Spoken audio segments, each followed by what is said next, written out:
two former Temple coaches making program history, and we get an update on fall championships in the spring. We're back in new ways, but it's still OwlSports Update, and it starts right now.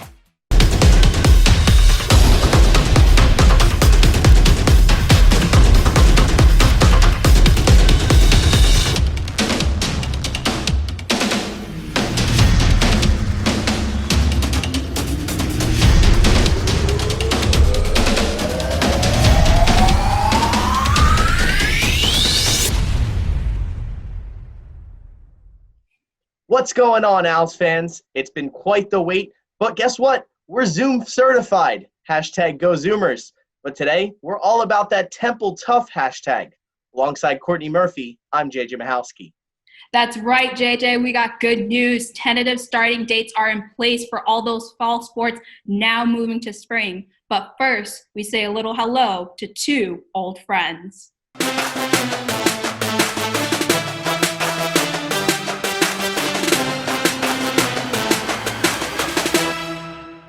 On Sunday, a little history for the crew at 10th and Diamond.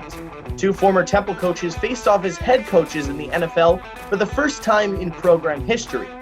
Matt Rule, head coach of the Carolina Panthers, and Bruce Arians, head coach of the Tampa Bay Buccaneers, make Temple the only school in 2020 with two former head coaches now leading coaching staffs in the NFL. It's been 17 years since the last time this happened, on September 21st, 2003, when two former coaches of the Miami Hurricanes were brought together when the Cleveland Browns visit the San Francisco 49ers. Matt Rule led the Owls from 2013 through 2016. Arians held the position from 1983 until 1988. Yeah, Matty came out to Arizona and visited with us some and looked at some of our defensive stuff. And Phil Snow, I think, is one of the best defensive coaches, college or pro. So Matt's done a great job wherever he's been. High energy guy, really bright, and I got a ton of respect for him. And the job he did at Baylor and Temple were outstanding.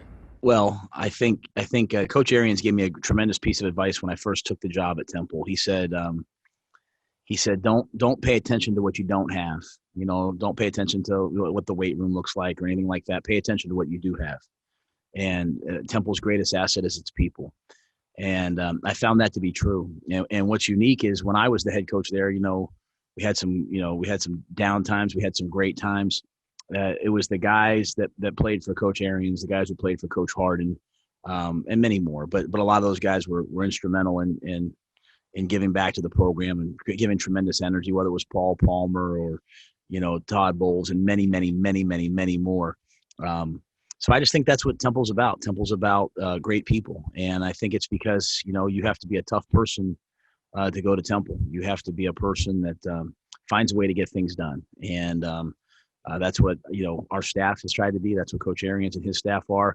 And I think what's really cool is if you look at the coaching staff at Tampa Bay and you look at the coaching staff here, a lot of his assistant coaches and people, a lot of our assistant coaches and support staff all were with us both when we were at Temple. And that's because when you were there, when you were on 10th and Diamond, you build something special together. There are many Temple players getting it done in the NFL, many either playing for Rule now or playing for Rule when at Temple. Here are just a couple as we start back in Carolina. A player familiar with the Matt Rule coaching style is receiver Robbie Anderson. He had 109 yards and 10 targets in Sunday's game against the Buccaneers. However, his heavy impact wasn't enough to help Carolina to the win in a 31-17 loss. Anderson played 2 seasons with Rule at Temple before being drafted in 2016. He played 4 seasons with the New York Jets before signing with the Panthers this season. Another Owl finding a lot of success is offensive tackle Dion Dawkins of the Buffalo Bills. Dawkins was named one of the offensive captains for the 2nd consecutive season. Dawson also played for Matt Rule during his 4-year run. Now back to current Temple Owls who lost a lot of leadership to the NFL, especially in the offensive line. In a season like no other, the new leaders say they're ready. OwlSports Update's Alexis Beckett is here to explain how the preparation is coming along with Navy on the horizon. Hey, Alexis. Thank you, Courtney. Now, there is no doubt that Temple football is going to miss their Owls in the NFL, but the Owls are remaining optimistic about the season. The offensive linemen are ready to step up and step into the new ways of college football. 2020 has been a year of unanticipated challenges, and Temple football has been no different. The Owls O-line is losing two key players in Matt Hennessy and Jovan Fair to the NFL, but the returning players are ready for their new leadership roles. Losing veteran guys like Jovan Fair and Matt Hennessy, I think I've taken upon myself. I've had conversations with Vince and our coach. I need to be more of a leader this year and be more vocal. Last season, the offensive line lost another leader when right guard number 76, Vincent Picozzi, suffered a season-ending injury versus USF in November. Picozzi has recovered from his knee injury, and his teammates and coaches are excited to have him back. Vince has worked extremely hard to get back to a spot, where he can play football at a high level, which he's done for a few years here at Temple. The young man works his butt off and has put himself back in a spot to move forward. In a typical year, veteran presence has a huge impact on team morale and preparedness. This year, new social distancing protocols have led to a new and untraditional way of playing football, and everyone needs adjustments to new technologies. I've learned a lot more about technology, and we have been able to find different ways to teach things. As coaches, we have to facilitate that process. With leaders like Adam Klein and Vincent Picozzi, the Owls feel confident in their O-line. The 2020 season will be unlike any other in college football history, but the fundamentals and culture to Temple's game remain the same. Reporting for OwlSports Update, I'm Alexis Beckett. Thanks, Alexis. The NCAA is exercising the power of voting by suspending all competitions and practices on Election Day from this year forward.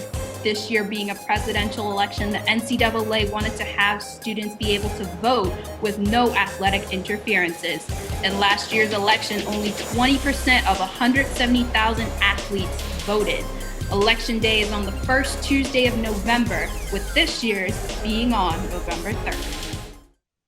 The football team is doing its part in the battle for social injustice, but head coach Rod Carey believes more can always be done at all levels, not just from the administration. OwlSports Update's Marco DeLuca spoke with Coach Carey and a few Temple Owls about this topic. Hey, Marco. Thanks, JJ. Despite the COVID-19 protocols set on the football team and Temple, Coach Carey urged that his team get together in person, put practices aside, and have a meaningful discussion about the social injustice issues going on in today's world. It's late September and the Owls still haven't had a full team practice.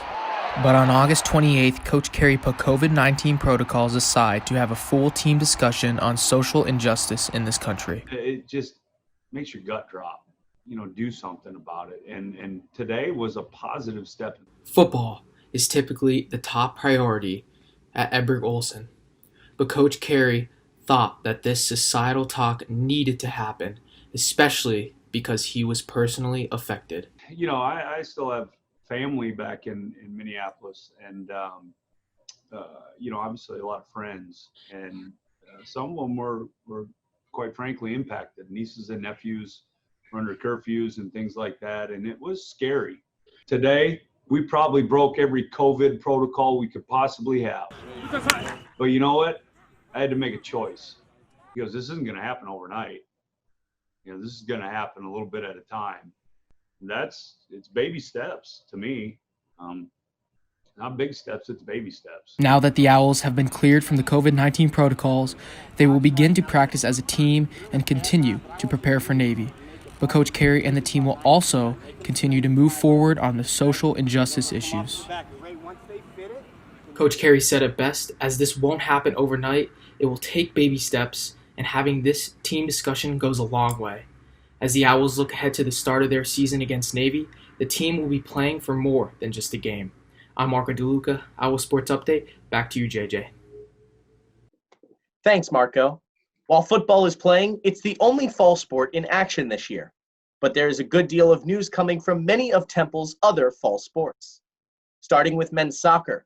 Prior to the announcement that the AAC will be moving soccer to the spring, the Owls announced their incoming class for the 2020 season. With the departure of last year's stars such as forward Lucas Fernandez and goalkeeper Simone Lefebvre, who both now play in the USL, head coach Brian Rowland had some big shoes to fill. The new Owls on Broad Street feature 4 freshmen and 5 transfers. Some accolades of the 2020 recruits include a member of the U15 Canadian national team, participation in the Gothia World Cup, a current member of the men's Jamaican national team, and a current member of the Barbados U20 national team. The 9 members come from 5 different countries and 3 states.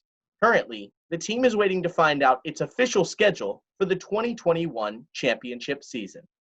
Men's soccer is getting back on the field with practices starting this week, but getting the team in soccer shape came with some challenges. OwlSports Update's Bella Diamore explained the team's preparation for the season. Hey, Bella. Thanks, Courtney. It's been an off-season like no other in program history. The spring season was cut short, the fall season delayed, not to mention a 2-week suspension earlier this month. But Temple men's soccer is on the field once again, and this time they're hoping to stay there. It's a cliche, but you get the impression men's soccer at Temple isn't taking their sport for granted. The 2-week break has been, 2 weeks off, so we got to get them back up and running. And I think right now we're past maybe some of the initial stuff where the training from when we left. This past summer, the Owls had to learn how to not only train on their own, but they also had to figure out a way how to communicate with international players thousands of miles away. Number 2, Estevan Suarez is 1 out of 13 international players on the soccer team, and his story is a common one. Once COVID-19 hit, many international players were worried about returning home. Then once home, the worry shifted as they had to eventually figure out ways to get back to Temple. The borders started to get closed. I freaked out because I didn't want to stay here like the whole time. So I just went back home and I stayed there the whole quarantine till 1 or 2 months ago that we came back to training. We kind of started to see that the season may happen in the fall. It very quickly shifted to how does everyone get back, and trying to very quickly understand immigration policies for different countries is I got a fast track on understanding those things. With only 5 new recruits joining the men's soccer team, Roland and the rest of the Owls look at this extra time as an advantage to continue the chemistry between the group and advance their skill set. Well, I think as a team, just putting everybody like in game fitness, because I think right now, even though we've been training by our own, it's not the same to be just running outside the field and running here with the team and having the ball. Every day we try to get better. I know it sounds very cliche, but that's part of the culture that we're building here is that just daily improvement. Right now, I don't know if my math's 100% accurate, but it's on the board. I think we have 146 days until our first available contest. So that kind of stuff hopefully motivates the players. That first contest will be a start of a retooled spring season. The AAC has not confirmed a schedule for the 2021 season, but the regular season could begin as early as February 3rd. Reporting for OwlSports Update, I'm Bella Diamore. Courtney, back to you. Thanks, Bella. All of fall sports, not just soccer, got some good news from the NCAA Division I Council with spring start dates in 2021.